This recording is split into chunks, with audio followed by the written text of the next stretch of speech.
নমস্কার, সবাই কেমন আছো? ঘরে বাইরের একটি নতুন ভিডিওতে তোমাদের সবাইকে স্বাগত। আজকে শনিবার, বিকেল এখন 5টা। আর এখন আস্তে আস্তে যেহেতু গরম পড়ে যাচ্ছে, ওই জন্য সূর্যের আলোটা বেশ অনেকক্ষণ পর্যন্ত থাকে।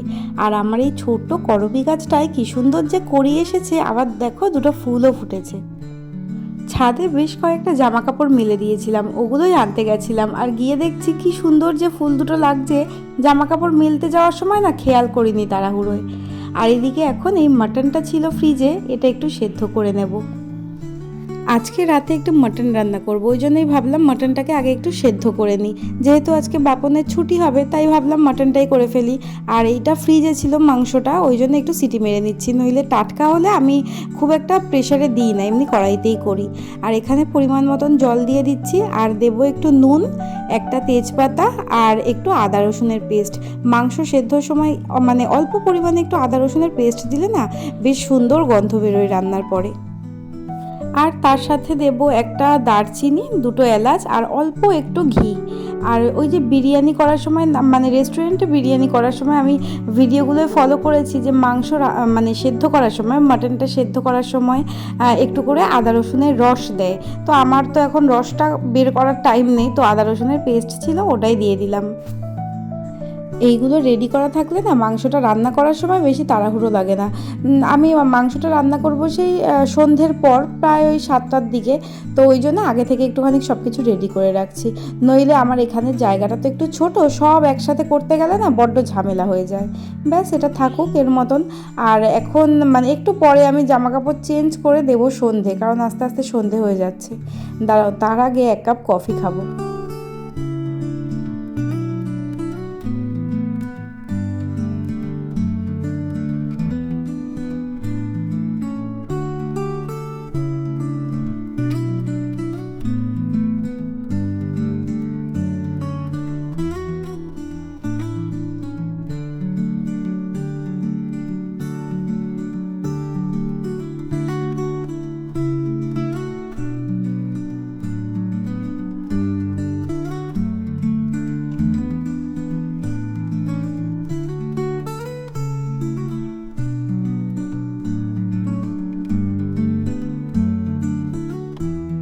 খুব শখ করে 1 কাপ ব্ল্যাক কফি খেয়েছি বটে, তবে আমার ওই দুধ কফিটাই বেশি ভালো লাগে। আমি ওই লিকার জাতীয় চা বা কফি আমার ভালো লাগে না। দুধ দিয়ে করলে সেটা বেশি ভালো লাগে। যাই হোক, পরে 1 কাপ করে খাবো খনি। এখন এই ছোবড়াগুলো একটুখানি এর মধ্যে ভরে নিই, সন্ধে দেওয়ার মানে সন্ধে দেবো। আর তোমরা তো জানো আমি আগে এমনি ঘরে একটু ধূপ ধুনা দিতাম, কিন্তু এখন তো আমার ঘরে দুটো ঠাকুরের ফটো আছে, তো তাদের সামনেই একটুখানি ধূপ দ্বীপ জ্বালাই। এবার আস্তে আস্তে গরমকাল আসছে। আমার গরমকালটা মোটামুটি বেশ ভালোই লাগে, যেহেতু অনেকক্ষণ দিনের আলো থাকে ওই জন্যে। গরমটা বড্ড বেশি পড়ে জানি, তবে শীতকালের থেকে গরমকালই ভালো। ওই শীতকালে এদিক থেকে ওদিক যাওয়া যায় না, সব সময় সোয়েটার, আর সোয়েটারের তো মেলা, এক একজনের যে কটা করে সোয়েটার ঘরের মধ্যে ভর্তি হয়ে গেছে তার তো মানে বলারই কথা না। তো বাঁচা গেছে, এই শীতকালটা যে গেছে এতে আমার বেশ ভালোই লাগে।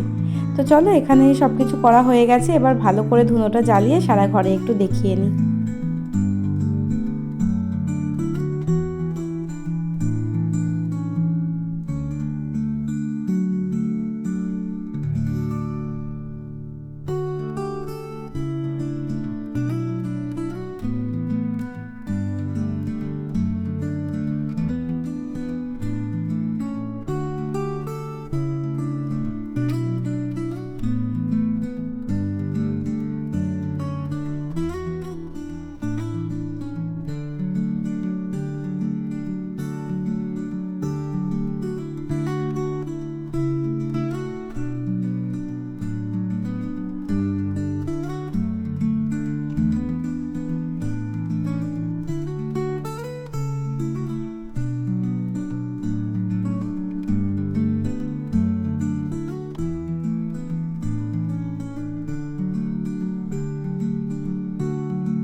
একটুখানি সাজুগুজু করছিলাম, কারণ সন্ধে টন্ধে দিয়ে মুখ টুক ধুয়ে তারপর একটুখানি ড্রেসটা চেঞ্জ করলাম, করে মানে ভাবছিলাম এতক্ষণ যে মাংসটা তো সেদ্ধ করে রাখলাম, কিন্তু কি রান্না করব, ভাত করব, মাংস করব, না বিরিয়ানি করব।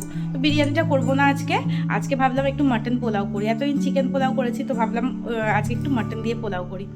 তো চলো, আর এখন মোটামুটি সবই রেডি আছে, আদা রসুনের পেস্ট আছে, মাংস সেদ্ধ হয়ে গেছে, শুধু একটু পেঁয়াজটা কাটবো আর ডিম সেদ্ধ করব।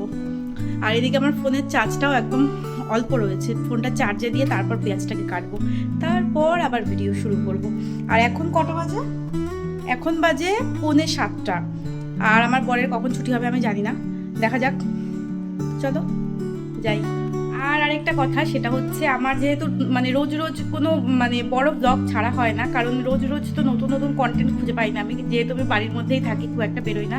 শুধুমাত্র ওর ছুটি থাকলে, বাড়িতে আসলে তখন একটু টুকটাক ঘুরতে যাই, তখন ভিডিও করি। আর আদারওয়াইজ ঘরের মধ্যে থাকি, ঘর গোছাই, রান্না করি।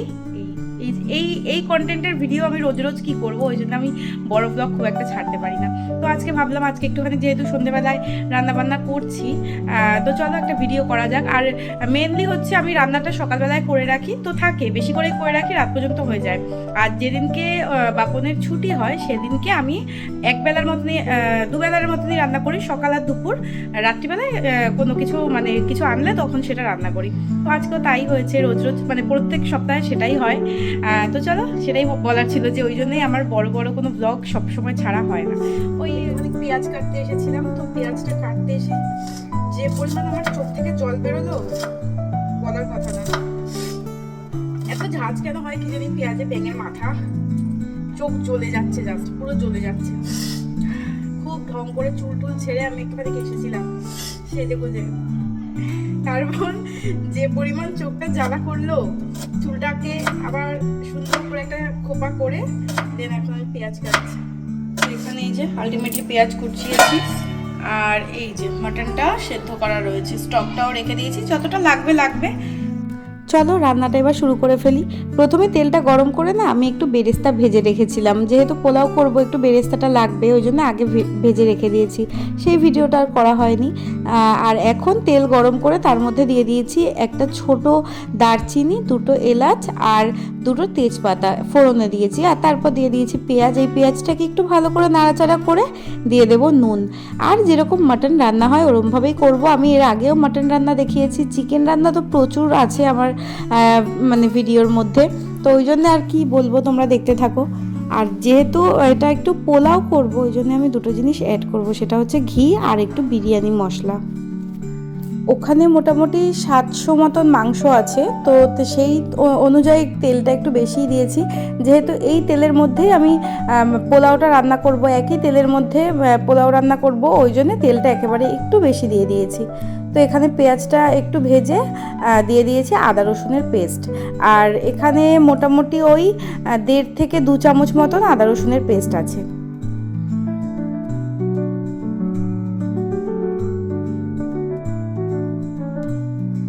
আর এখানে আমি টক দই একটু ফেটিয়ে রেখে দিয়েছিলাম, এই টক দইটা আমি এই পেঁয়াজ রসুনের সাথে একটুখানি কষিয়ে নেব, আর বাকি টক দইটা আমি মাংস যখন কষাবো তখন দেব, মানে দুবারই দেব, একটু হাফ হাফ করে। তো এখানে দেখো তেলটা মোটামুটি ছেড়ে এসেছে, এবার মশলাগুলোকে দিয়ে দিচ্ছি।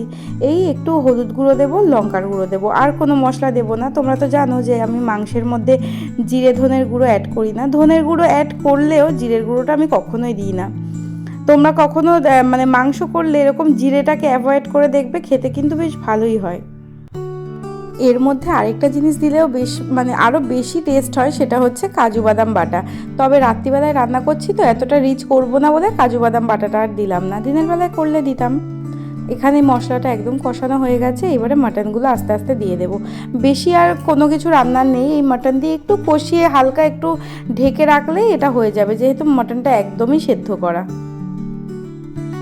এই মাটন পোলাও রান্নাটা না আমি ফোনের ভিডিও দেখে দেখেই শিখেছিলাম, মানে ফেসবুকে দেখি, ইউটিউবে দেখি। তো সেখান থেকেই আমার রান্নাটা এত ভালো লেগেছিল। আর এরকম পোলাও বিরিয়ানি টাইপের রান্না আমার একটু বেশি মনে ধরে।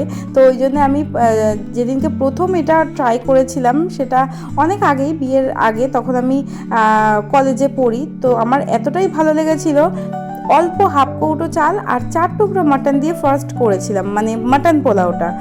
তো এতটাই ভালো হয়েছিল খেতে। তারপর আস্তে আস্তে চালের কোয়ান্টিটি, মাংসের পরিমাণ বাড়িয়ে করতে করতে এখন একদমই ঠিকঠাক পরিমাণে আমি করতে পারি, মানে অভ্যেস হয়ে গেছে করে। তো সেম প্রসেসে চিকেন পোলাওটাও করে।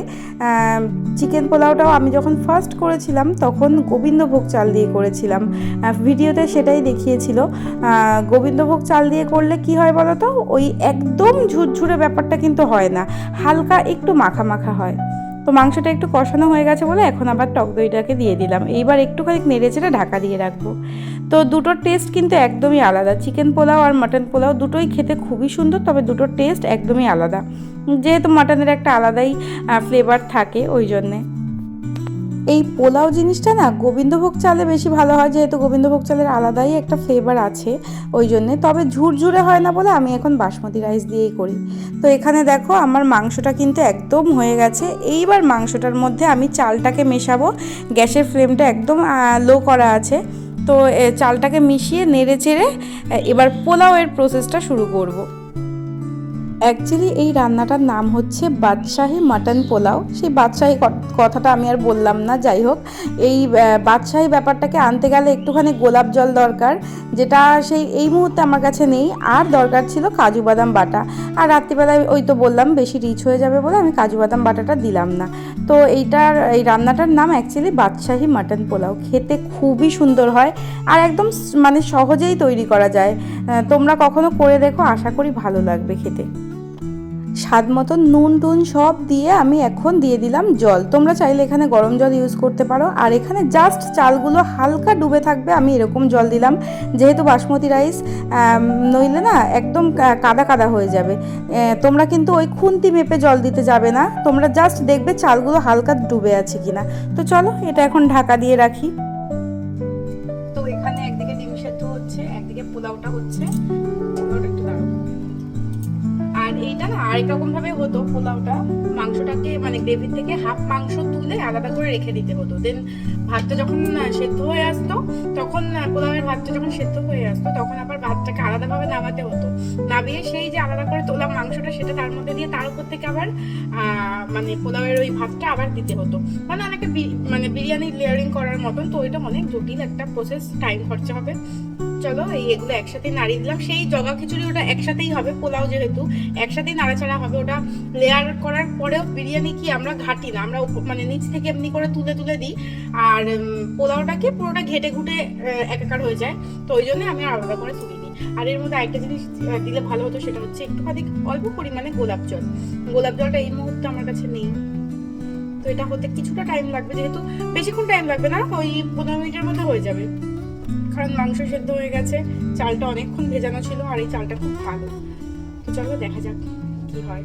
আর এটা হয়ে যাওয়ার পরে এর মধ্যে একটুখানি কাঁচা লঙ্কা চিড়ে ছড়িয়ে দেবো, বেরেস্তা দেবো, ঘি দেবো, ব্যাস দ্যাটস ইট। আর কিছু দেবো না। আর তারপর হয়ে যাওয়ার পরে তোমাদেরকে দেখাবো কিরকম হলো। কারণ ফোনটা আমার এখন একটু চার্জে দিতে হবে। সেই তখন থেকে ফোনটাকে একটু একটু করে চার্জ দিচ্ছি, একটু একটু করে গান শুনছি, আবার নিয়ে এসে ভিডিও করছি। এই করে করে আমার ফোনের চার্জটা ফুল হয়নি। তো চলো এটাও হোক, আমি একটুখানি মানে ফোনটা চার্জে দিয়ে আসি, তারপর তোমাদেরকে পুরোটা দেখাচ্ছি। এখন এটা হতে একটু টাইম লাগবে। চলো। আর বাপন এতক্ষণে বেরিয়ে গেছি, কখন এসে পৌঁছায় সেটাই দেখার। ওর বাড়ি আসতে আসতে তাও কটা বাজবে? 9:30 তো বাজবে, 9:30 বাজবে। রাত এখন 10:10। আর এই যে আমার বাদশাহী মটন পোলাও একদম রেডি। দেখো কত সুন্দর দেখতে হয়েছে। আর এখানে ওপর থেকে আমি বেরেস্তা, কাঁচা লঙ্কা সব ছড়িয়ে দিয়ে গেছিলাম, ঘি টি সব দেওয়া। আর এখানে 3 জনে খাওয়ার মতন 3টে ডিমও আছে, কারণ মানে মাটন পোলাও বা চিকেন পোলাওতে ডিমটা দেয়। তো ওই জন্য আমিও দিয়েছি। দেখো কি সুন্দর না ঝুরঝুরে হয়েছে, আর গন্ধটা যে এত সুন্দর বেরিয়েছে। চলো সবাইকে খেতে দিয়ে দিই। বাপন বাড়িতে এসেছে 9:35 আর তখন এসে একটুখানি ফ্রেশ হয়ে গল্প করতে করতে এখন বেজে গেছে 10:20। তো এখন আমরা খেতে বসেছি। আর নইলে বাদবাকি দিনগুলোয় আমাদের কিন্তু 9টার মধ্যে খাওয়া হয়ে যায় আমার আর বাবার। তো এখানে একটু পেঁয়াজ কেটে নিয়েছিলাম স্যালাডের মতন। শসাটা না ফুরিয়ে গেছে, শসাটা আনা হয়নি। তো চলো এবার দেখা যাক কীরকম হয়েছে খেতে। বলো কীরকম হয়েছে, আরেকবার বলো সুন্দর করে। ভালো হয়েছে।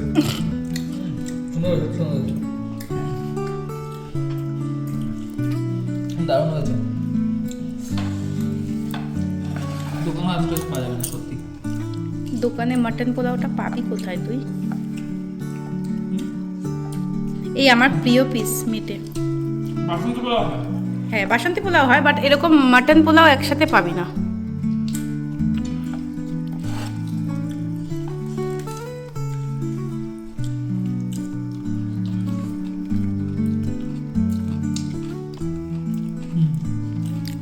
সব বুঝতে পারছি।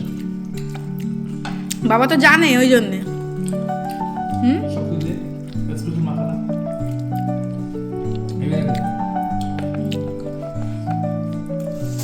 বল আমাকে বলে না।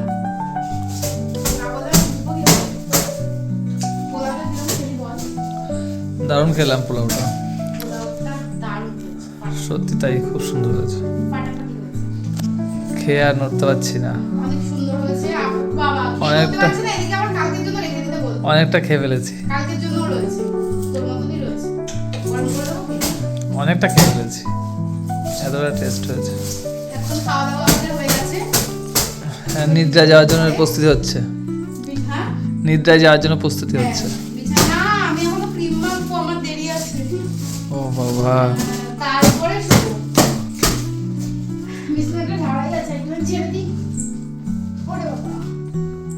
হয়ে গেছে আমাদের খাওয়া হয়ে গেছে, বিছানা ঝাড়া কমপ্লিট। আর ভিডিওটাও আজকে এই পর্যন্ত। যদি তোমাদের ভালো লাগে একটা লাইক করে দিও। সবাই ভালো থেকো, সুস্থ থেকো।